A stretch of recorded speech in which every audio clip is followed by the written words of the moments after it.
let's face it, there's a lot of financial caps in all sorts of businesses. And to understand those caps, there's variables.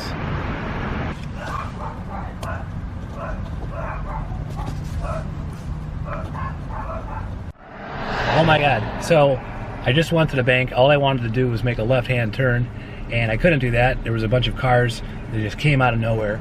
So then I'm like, well, now I'm going the wrong way. And I'm like, man, I still have to make that turn, so I have to go around. Now I don't even know where. I'm like way off path. And it's just crazy. It's crazy. So I stopped. And I'm like, I'm here now. I'm safe.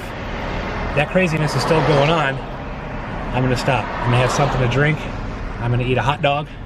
And we're going to start today's episode because I got a great story for you today. And also, variables.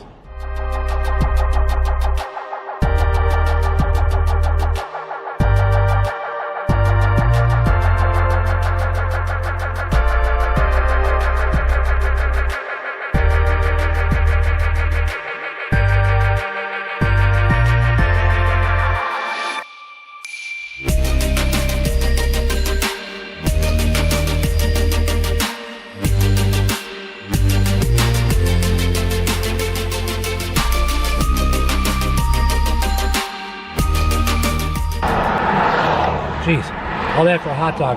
We can't start yet. This video has to still be halted just for one moment. So I go inside, no one in there. Then, right when I got my stinking hot dog done, I grabbed my drink, a bunch of people came in. They all wanted lottery tickets. They all paid with cash, and when they were done, they got their lottery tickets. Oh, can I get a number 17 too? I'm like, oh my God. So I'm standing there, and then finally I get out, and I'm like, I can't control this. It's like they're all actors and they're all just waiting for me to come up so they can stand in my way. I'm being herded. I try to get to the car, and then a bunch of other cars are still up. So it's like, again with the variables, let's start this video now before anything else happens.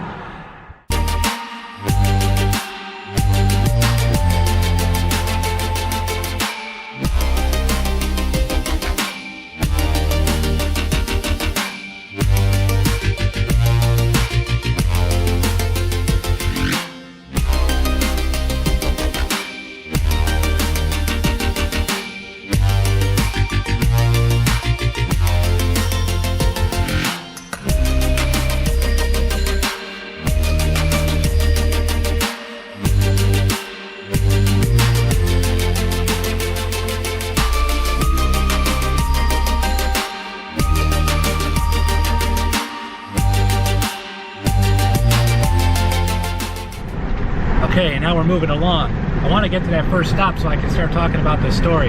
It's really going to make a lot of sense. Get into variables, chaos, all that stuff. And it's weird because my day is already kind of like mimicking exactly where the story will lead. Finally, we're here. It's an old abandoned bank. It's a bank that closed.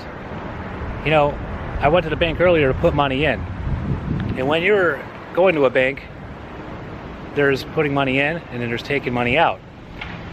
Taking money out, if it's out of your own account, for what? For bills, for something that you might want for yourself or family. And then there's also loans. And when you get a loan, you better have a good reason. And that's why I want to start my story. This little story that I think in the end, it'll make a lot of sense. And it'll be very helpful to understand variables and things like that. So, we're going to get to it right now. So you finish your 9 to 5 on Friday. You wake up Saturday morning, you get the lawnmower out, mow the lawn, weed whack it, maybe blow it off or something. And you're feeling good. And then you notice, you know, your neighbor, you saw she went to the hospital, ambulance was there. Week goes by, you go to mow your lawn. Hers is kind of long, and you don't really know what's going on. So you figure, make it look good just because the whole damn neighborhood looks like hell. Look at this.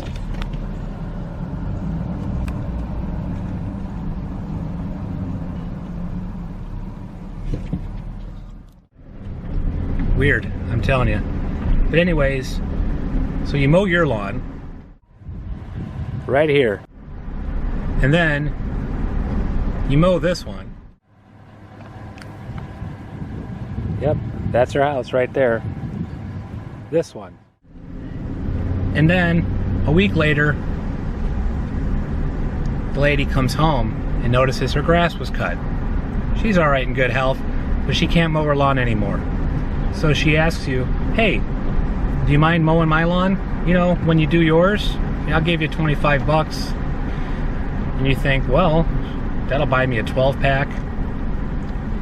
That'll pay for my lawn to get mowed, because I don't have to pay for the gas and stuff now. So and I make about 10 or 12 bucks on top of that. Sure, why not? Then, boy, this is a bumpy road. And by the way, I don't even know why I'm on this road. A bunch of cars were going crazy, and I figured get off the main road. So we're on a bumpy road. So I apologize if this video is all crazy. But anyways, back to the story. Then, the neighbor on the other side, there, says, hey, I see you're doing a good job mowing your yard as usual, and now you're doing your neighbor's yard. Hey, you know, we'll pay you 25 bucks to mow our yard when you do yours. You're thinking, I enjoy it. I've been waiting all week for this, and really I can just sit on the mower, get paid 50 bucks a week, and that'll be fun. Look. Ever hear of a stop sign? So anyways, and really, it only takes you about, what, 45 minutes, get them all done, looks good. And then another neighbor. And then another neighbor. This one and this one. So like, now you're making about 125 bucks a week to mow about 4 or 5 neighbors, and then you're mowing your own lawn and thinking, man, no more push mower. So I'll take this money and I'll get myself a riding mower, a used one off of Craigslist for like 300 or 400 bucks, and that way you can mow these lawns a little quicker, because you start to want your Saturdays back again. You know, maybe a Saturday cookout, not just a Sunday, and you still have your 9 to 5. So now you got the riding mower.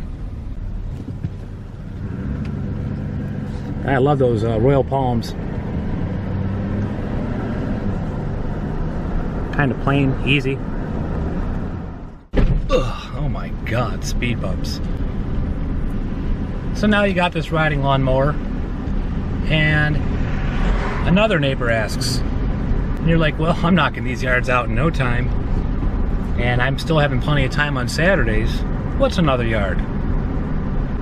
So you have that. And then this next neighbor,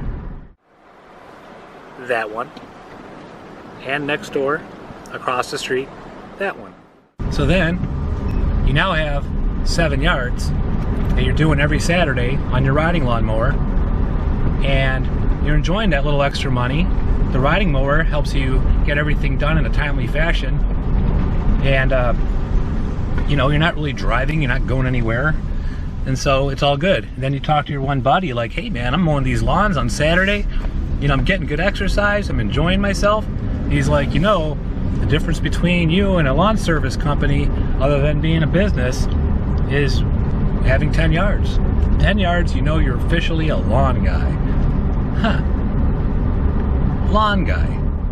So now, as an official lawn guy, you think, man, if I only get 3 more, I've been getting these so quick and they're all neighbors, I might get more neighbors. I might want to check into like what business stuff I need. So you get your permits, it's only 50 bucks. You get your insurance, yeah, it's 150 or something like that to hit the first month, but then it's only $34 a month. You just have it because you are making a profit now. Ugh, bumpy road. Lots of variables in this. Okay, so you're feeling good. Yeah, you're feeling good on Saturdays. You're getting exercise. You're doing your 7 yards. It's only taking you about 3.5 hours to do it. You maybe start at like 9 a.m. You're done at noon. Crack open the beer. Start up the grill. hang out with the family. Life is good. And then you're thinking about, man, I'm feeling good, but I could do a couple more. So you ask a couple neighbors now, and you really don't get any. And you're thinking, oh, I would feel so much better if I worked just a couple more hours. You know, maybe, or I'll just do one, after work during the week, because there's stressful days. Typical 9 to 5, like the one I had, you're auditing medical charts all day. And, you close your eyes at night, and that's all you see, medical charts. It was horrible. It drained your mind, and there's some stupidity out there, I tell you.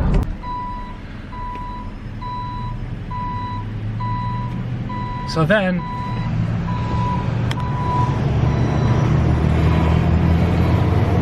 that neighbor, the one that went to the hospital that you started mowing first, she says, hey, I work for property management, and they just got rid of one of their lawn guys. If you don't want, the extra work, I won't ask you. I'm like, ask me what? It's like, well, you can bid on some of these properties. Maybe you'll get them. I'm thinking, all right, and I do, and I get like 10. Now I'm technically a lawn guy, because I've got 7 plus 10, that's 17. I'm a legal business. I gotta go get a trailer. So you get yourself a nice $700 trailer, open trailer. You got your truck, because you already had your truck. You got your riding lawnmower, and you got your weed whackers and your blowers. And you're like, oh man, this is taking forever. I gotta work on Sunday too. But, you can do a couple during the week maybe, and then still have your Saturday. But it still feels good to mow. But now it's like, I really gotta get these done, because I wanna, go back home and have a couple beers and spark up the grill. And then, that same property management says, you're doing such a good job, you've really turned these properties around, and your prices are really fair. We could probably, and basically side note too, the neighbor, since she was the property management manager type person who took care of the maintenance part, when I bid a little bit too low, she'd bump me up a teeny little bit. But if I bid accordingly, that whole 25 per mow, like, they're not going to give you those, not for that price. So I went lower, and she guided me, but then she stopped working for the property management, and that's when they started calling me. And so after that, like, for more business. So anyways, back to the story, we had more opportunities for more properties just handed to me, because I did such a good job. And so I took them. So now I'm doing my 9 to 5, thinking, okay, this is temporary, mowing on the weekends, and I'm mowing after 5, basically from 5 till 8 every night, and then Saturday, and then a little teeny bit on Sunday. That's temporary, because I'm gonna get myself a little zero turn, and I used to use those as a kid, so I was used to Skag, Turf Tigers, and steel equipment growing up when I was a kid, and I knew I'm working a 9 to 5, and I gotta keep this job as the side job of mine now, as a temporary little thing. It's not going to be forever. We're eventually going to buy a house. We're going to move from this house and the one we're renting. And so I looked for a zero-turn mower that was commercial but residential. And I researched and I researched. I learned about the transaxles. I learned about engines and different things. The deck gauges, all the stuff that you would consider what you would really be looking for. Not the small rear tires in the back. When you're going through wet stuff, you still want them to be a little bit bigger so they can handle different kinds of wet terrain, sandy soil, things like that. So I pulled the trigger. I got myself a little zero turn. It was Craftsman, but it was made by Husqvarna. MZ54 something, or HD, I don't know. But it was great. And I was able to do my, at the time now, 23 yards. And by the way, I did maybe 2 or 3 during the week. and then I did the rest on Saturday, and basically gave up my Saturdays, but enjoyed the extra, I don't know what it was, coming in each month. And so I had no debts with it, and I had income.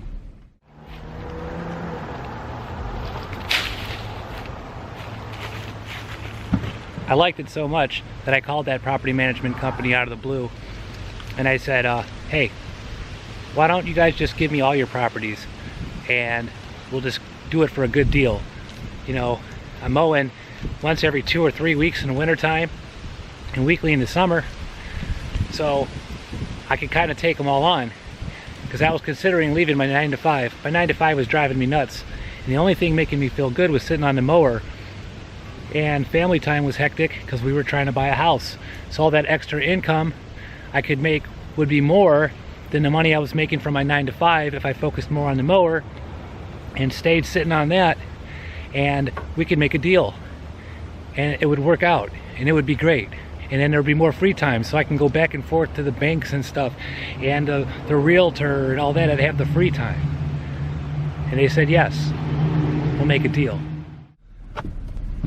So with all said and done, I was at about maybe 37 or 38 properties to do, and I was making what my 9 to 5 was, plus what I was making just to mow my neighbor's house. So that wasn't really too bad. So it's kind of like I replaced what I had on the first day when I go out there at that 9 to 5 on a Friday. I go to sleep, it's now Saturday, I'm gonna go outside and mow my lawn, and then I saw that ambulance. I'm back to that financially when that lady came home and said, here's 25 bucks to mow my lawn. So in a weird way, I now had more free time. I could take a week off every other week where I would just stop by the properties because I love them so much, and I would just do what I just did now. Just come by and pick up a couple palm fronds, you know, stuff like that. Life was good. And then we bought the house. The house needed some work done, and I had the extra time to do it. So we were doing good. Got the house, I had time to work on it, and then more properties came. And then more properties came. And I remember saying it back then, I should get more diversified just in case. But I kept working. Now being busy, working on the house, mowing the lawns, I'm up to like I think 50 now or something like that. And I was pretty happy, pulling in good money. And then the property management also had some clients that preferred to pay their lawn guys directly, and so they just gave me their contact information. So, like one, he likes to pay quarterly. I'm like, hey, bonus. I get a bonus every so much often, you know. I didn't think about the gas and stuff like that. If I ever lost a lot of properties, that I'd basically be mowing, you know, I'd get my bonus and spend it or something, because I didn't care, money was coming in. And I'd be mowing it, and then, you know, wait for that next bonus to come in. And then the trouble started. One of the investor owners that I met on the property, that I think I did 3 of them at that time, but I invoiced that property management company. He told me that one of his units, a vacant one, the toilet was running for like, I don't even know, a month or 2, something like that. And whatever it was, it ended up costing $3,000, and they were supposed to have the water turned off when the tenant left, the last tenant. And instead, they put it back into his name with the water still on. So the toilet still ran and ran and ran. And probably that last tenant also had a high water bill because the toilet would run and run and run. He leaves them and says, I'm going to this property management company. So I gave them your information, and I told them I want you to continue mowing for me.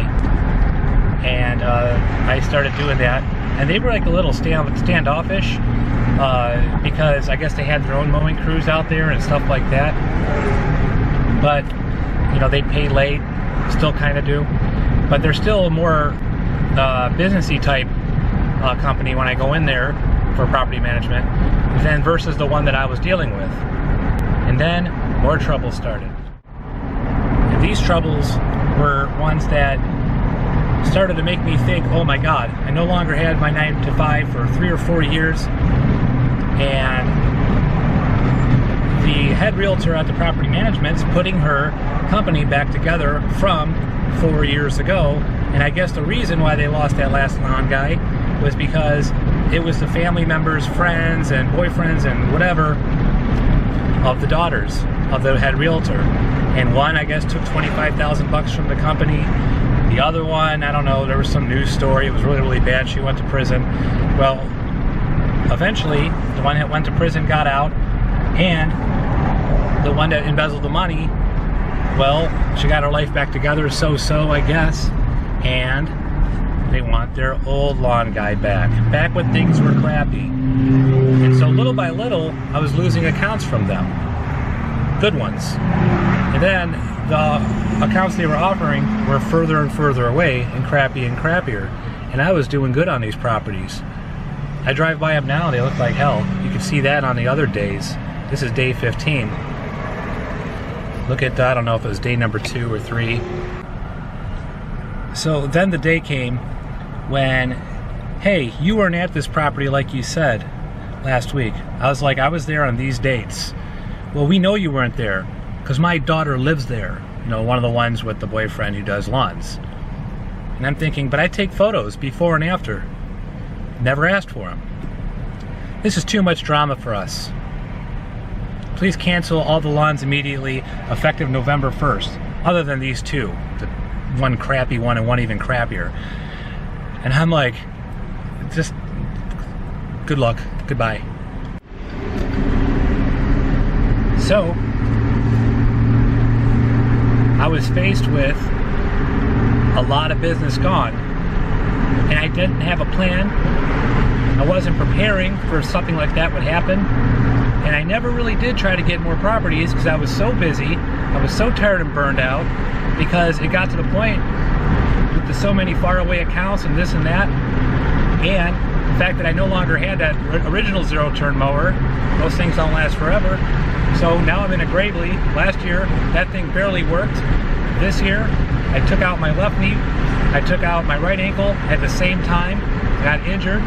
It was a rainy season, and I still was able to get all the properties done, but all that brings stress. And then the pool had to get redone. So we had to come up with another loan for that. So I got a loan for the new zero turn. I did buy an enclosed trailer. That's paid for. That's cash.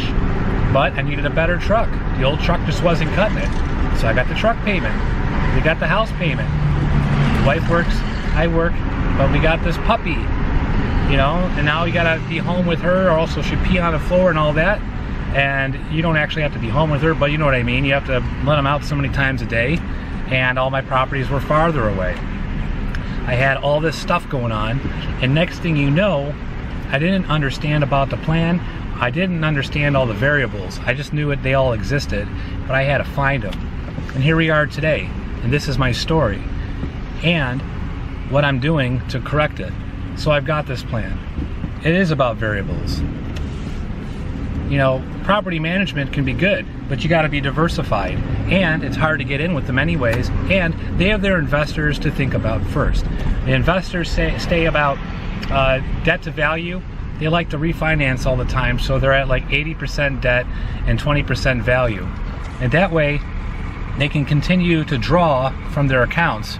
So when people pay rent, and it's not vacant, so there's people paying rent at these apartment complexes and duplexes, then what happens is, you know, they get their monthly payout, and then I guess some money goes to the side for if an air conditioner breaks. But long story short, they never really truly, not all of them, really truly try to actually 100% own the properties. And that's why you had that big housing crisis in 2007 and 8, because, you know, the values of the properties went down, so the rents went down, and with that, people weren't able to afford their mortgages on a homeowner side, but on the investment side, you know, they weren't getting enough to pay off or pay on the mortgages and include their lifestyles.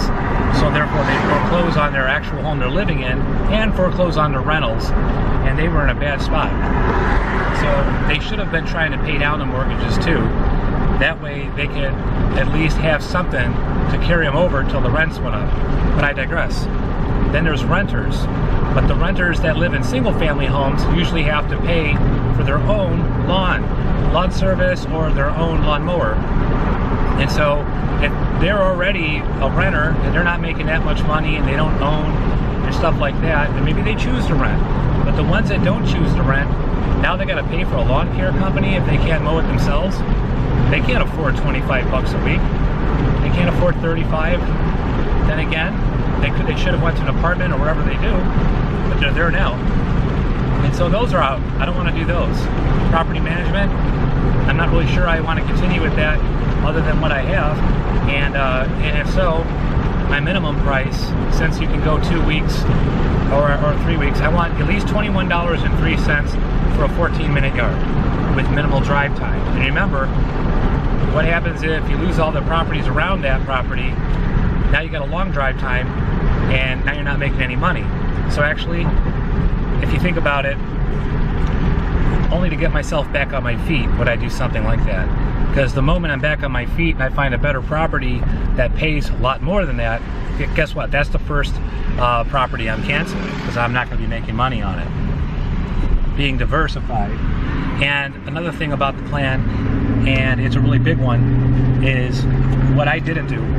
I should have been dumping crappy properties and always in pursuit of better properties since day one.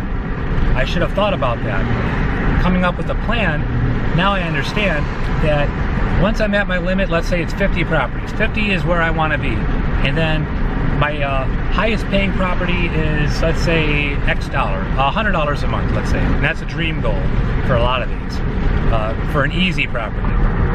Let's say one pops up and you're doing a good job and you're like, okay, I can keep it. And I'm at 51 right now, and let's say, and then, okay, what's my worst paying property? Or which is the one that I spend more time on but pays okay? And dump them. Bye-bye. Even if you love them, if they came out and hang out with you and stuff like that, doesn't matter. This is a business now. You no longer have your 9 to 5. You don't want to go back to your 9 to 5. So here you are. So drive time, amount of time on the property, then you get into this other side story. This side story here, I think, also brings in another variable, and one that's probably just as important as dumping old properties in favor of newer ones that pay more till you have a balance. And it's not just this new side story that's coming up. Just to get to that balance, always know that it's volatile, but at least you're diversified. So you're only losing 100 or 200 bucks a month if a couple people don't like you and drop you because they want their own lawnmower or whatever. Like me, I just basically was at the top of a cliff and someone pushed me over. But luckily I have a parachute on. Not many people do. That parachute is why I'm making these videos, because in my pursuit to get ahead, I also can document this. But anyway, the second story, to get back to this first story, to where it'll all come together. Second story, the trailer story. So when I bought my trailer, I usually went back there once in a while to get my weed spray. You know, the Roundup, the granule kind, for like 75 bucks. It lasts a good amount of time. It works pretty good. I don't really use it anymore, but there was a guy in there and we were just chatting in line, and he was doing a $6,000 a week. I don't know if it was 1 truck, 2 trucks, 3 trucks, but he had crews, he said. And you know, he was happy and stuff by getting rid of it and going back down to just himself again. He kept his best, and he got rid of the rest. He's happy, and he actually makes more money now, and he has balance. And so that's another variable to think about. Like, a lot of these companies grow big, and I'm wondering, you know, yeah, they're probably getting filthy rich and all that, but for me, that's not the American dream in my own wishes. You know, I like to be happy, to have it simple, and be out there and mow. Or what else would I be doing? You know, sitting in front of a desk or a punch press or something like that, to where I wouldn't be happy. I mean, I'm outside. I'm doing what I want. I just got to do it right. And guess what? That guy, he's like, yeah, I just dumped it all off. I sold it off, and a lot of these guys build up companies just to sell half. And I'm thinking, yeah, that's lucrative. You could pay off your house that way, buy rental properties that way, and who knows? The sky's the limit. But, you know, right now that's not for me. Right now it's saving my company. And thinking about that guy, that's the second story. Now let's get back to where I was leaving off at. So also in my plan, our prices should rise with property value prices. Prices should go down with property value prices. Houses go up, cost goes up. So looking back at the renters that can't afford it, that's why I'm not going to do any renters, at least individual ones. And if I do, they're temporary. Also keep in note that when you do have to raise your prices, like, hi Mrs. Johnson, I know you're only paying $25 a cut. Unfortunately, we raised it to $27 now this year because of gas prices, or because of taxes, or because of something, right? Or now you have a worker, and so you got workman's comp to pay, you know, there's all the stuff you could say. Well, if you do that to all your clients, what's going to happen is some of those clients are going to start shopping around, because you have a market where there's tons of lawn service companies, and it's supply and demand. So that's another variable. You got a lot of supply, a lot of lawns. There's a lot of demand for it to get cut, mowed. There's a lot of side work, I'm sure. I'm not even focusing on that yet. I'm just trying to get the maintenance side done, the mowing. But anyways, the demand out there, and there's so many lawn service companies, so there's so much supply of them as well. And there's less demand for individual sole proprietors or bigger companies or smaller companies, but you do got to rise your price. You got to raise it. So in order to rise with it, you always have to say to yourself, well, that means I'm always going to be in search of more and more business. That means I'm going to have to grow. But we just heard that last story, right? Not my story, but the one with the guy at the trailer place. So that's why we move on to this next little step. I got a couple lawns to mow, and you know, that's all I have for today. But I feel like I've been herded and guided into a direction, and it's not just today with the chaos and the traffic. That's all variables in a day in and a day out, just like there's variables in any business. And it's like you got to go with the chaos, go with the good and bad, but have a plan and stick to it, and still get to your destination, even if you have to go a roundabout way like I had to do. Losing all those accounts wasn't so much of a bad thing, because it brought me back to reality. Just the only difference is I no longer have my old 9 to 5, and I don't want to ever go back there, and I'm just going to continue doing this. And I'm going to make sure before I go back and hook up my trailer, I'm going to stop at least one property. I'm not sure if I'll get it or not, but I've been driving by it, and I knew the old tenant there, so I'm going to stop there, and it's a new tenant now.